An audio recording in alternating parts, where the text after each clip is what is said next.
Pass me the AUX, blow speakers up. Low. Yeah, Solow, where you at? Let's get to it.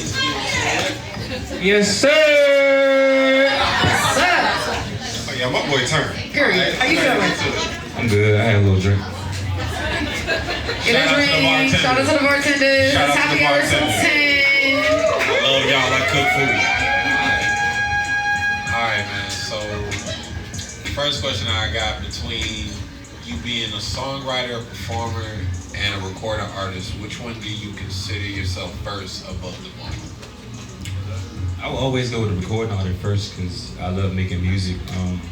I love doing the engineering side, I love doing the songwriting side, but I feel like actually getting behind the mic, performing, making the songs, I feel like that's where I'm at. That's my main lane. Like that's my main focus. Nice, I love that. And so the name Summer Solow, like, can we get into your name? Well, I don't even, the background around my name is very depressing. It's very depressing, but in brief, it's basically like Dolo Flame, just to keep your light wherever you go. Because I was at a very depressed and stressful point in my life, so I was like, Summer Solow was the new beginning. It was like shedding new skin. I mean, I definitely feel like transformation is like a big vehicle for creativity. Right. So shout out to you for that. For sure. Absolutely, and definitely want to ask, you know, since making music was a part of your life during that time period, like, how can you say music has become more therapeutic or kind of fulfilling now that you've gotten to where you're at in life now? I would say I've always been a very reserved person. I've always been a very kind of standoffish. It's not like rude, but it's just kind of like, sometimes I like to be in my own zone. Like I speak when I speak, you know, I talk when I talk, but I feel like the music was the outlet for me. Like it was more so like my conversation, like how I can get across how I want to say and what I want to say to people, like how I want to talk, how I want to deliver it. Music was that for me. So I feel like, and now in this state, in this point in my life, I feel like music is like God for me. It's like I'm speaking to myself. I'm speaking to the source. I love that. Shout out to all the introverts that be making music. Like, shout out. It's not easy. And do you have anything in the works for 2024 coming out?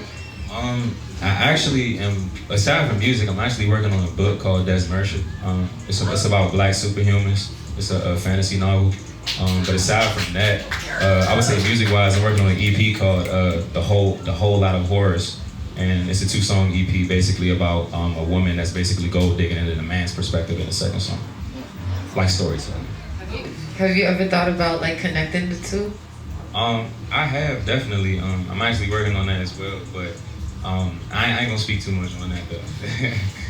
Alright. So last question for me, you know, I don't know if you got one more, but I wanted to ask, you know, I started choosing creative director. Right. And so with you putting together a book, when you write your own music, you sometimes engineering. How are you able to like pour into each thing that you're, you know, getting your hands on, and how are you able to feed off of the last? It's definitely hard because I always get, you know, different people always asking for my time. It's everywhere I go, family, friends, close ones, but I feel like the way I do that, again, I always bring it back to God. Like I always pray on it and make sure that I'm doing the right thing, and I ask Him to lead me to wherever I need to be at that time. That's basically how I go about everything. Sure. Right. 100%. I'm ready to get into it. Hear what you got. The first song I have is called False Fantasy. That's what we're gonna get into. It's a Kingdom Hearts reference, but you'll get it when you hear the song. Let's get it. Let's get it. Let's get it.